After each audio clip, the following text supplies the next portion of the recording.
Welcome within. You're back in touch with Charlotte's Web. I'm Charlotte Rogers Moore. I have never heard this terminology, but I'm going to say it anyway. Today's topic, the United States of America. Not America, Murdica. Say it with me, America, as in murder. This actually and ironically relates to my very first segment of Charlotte's Web, when I discussed preservation of life. Today, I come to you on a somber note. This, the seventh segment of Charlotte's Web. You may be familiar with this story, but it bears repeating. It's about a beautiful, innocent, and yet abbreviated life that was brutally and horrifically extinguished exactly 1 month ago today, on November 3rd. It pains me to say that this defenseless, innocent, and pure-hearted 4-year-old girl named Zaya Singleton, who lived in Philadelphia, Pennsylvania, which is the very place of my very own childhood. She was savagely abused, mutilated, and tortured throughout the years of her short lifespan here. This inflicted by a friend of her mother, who was given custody rights temporarily via a notarized paper because the mother did not have the means to support Zaya on her own. A 911 caller was placed on October 30th about an erroneous report that Zaya had fallen out of a window. Once at the hospital, doctors discovered that the wounds were totally inconsistent with the fall. Doctors revealed that Zaya was missing her entire missing lips up to her nose, old and new cigarette burns, and larger burns, punctured and open wounds on her face, forehead, and scalp. And she also showed signs of malnourishment. This woman, or shall I say beast, Samilia Brown, age 38, is charged with this crime. The beast also used a crude method, homemade sutures, with the use of a needle and thread as to mend the wounds she inflicted on this child, thereby inflicting and compounding even more pain on Zaya.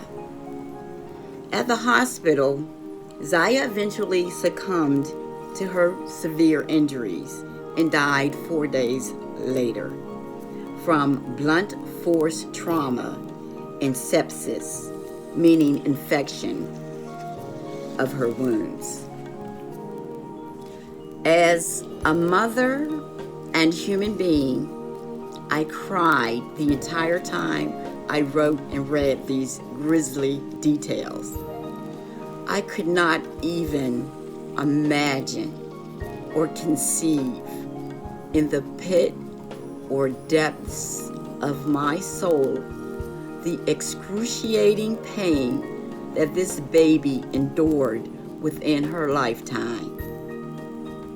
You all have got to know that when you suspect that something like this is happening, you have got to intervene, even if it's a family member that's causing the abuse. That child needs to be protected. We are their only recourse. This also touches me profoundly because over 70% of the poetry contained in Pieces of Me in Poetry speaks to the positive relationship and bond between parent and child.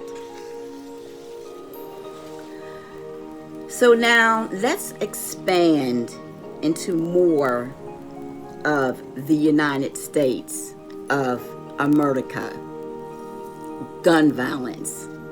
Real talk.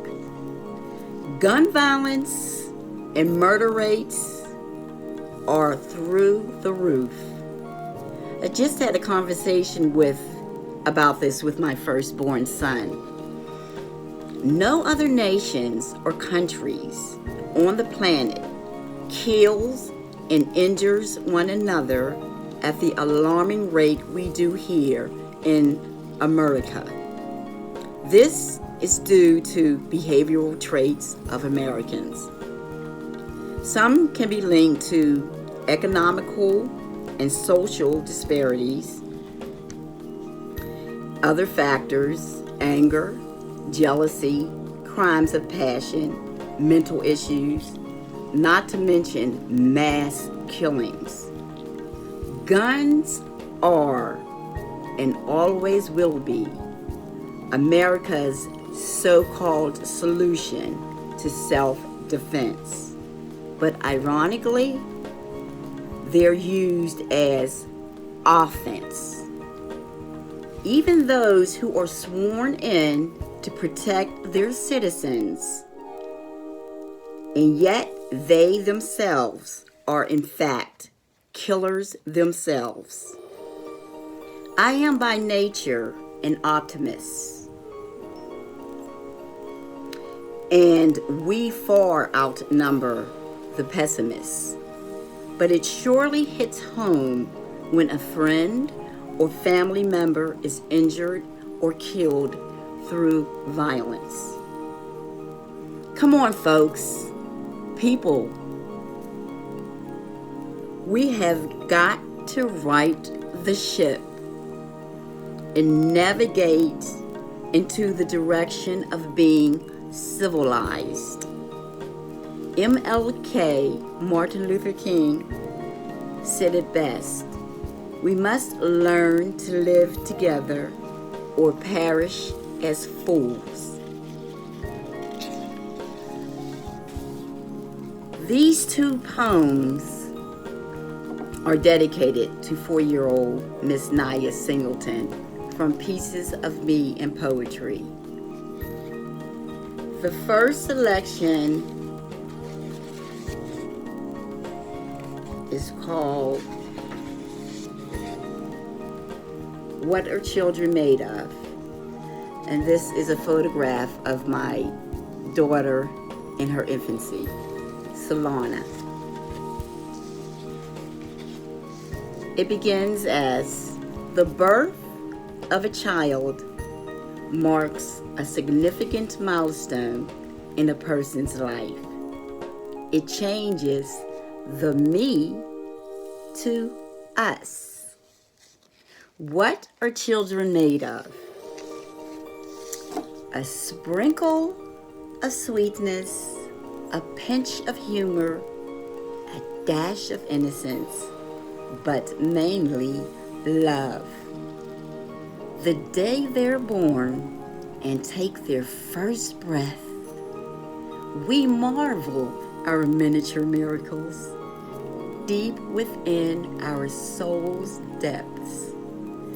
Then they climb the stairs of time, leaving their baby steps far, far behind. So treasure fleeting moments as this. Surely and sorely they'll sadly be missed. And the second poem for Miss Zaya is Key to My Heart. Here's the illustration along with the poem. And the prose begins as, there's no greater force, no greater bond than a one-on-one love affair with your child. It's an impenetrable shield that absolutely cannot be shattered. Again, key to my heart. No one can open my heart.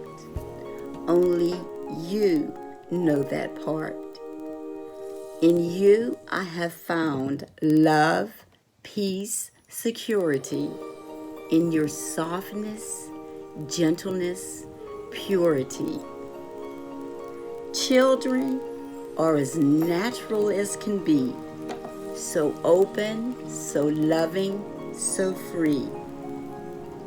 Anytime, anywhere, you hold my heart. Hold close the key when we're apart.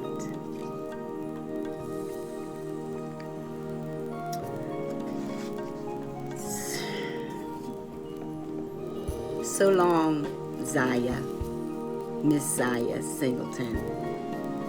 Peace and finally happiness to you. Viewers, I'll check you out on the rebound later.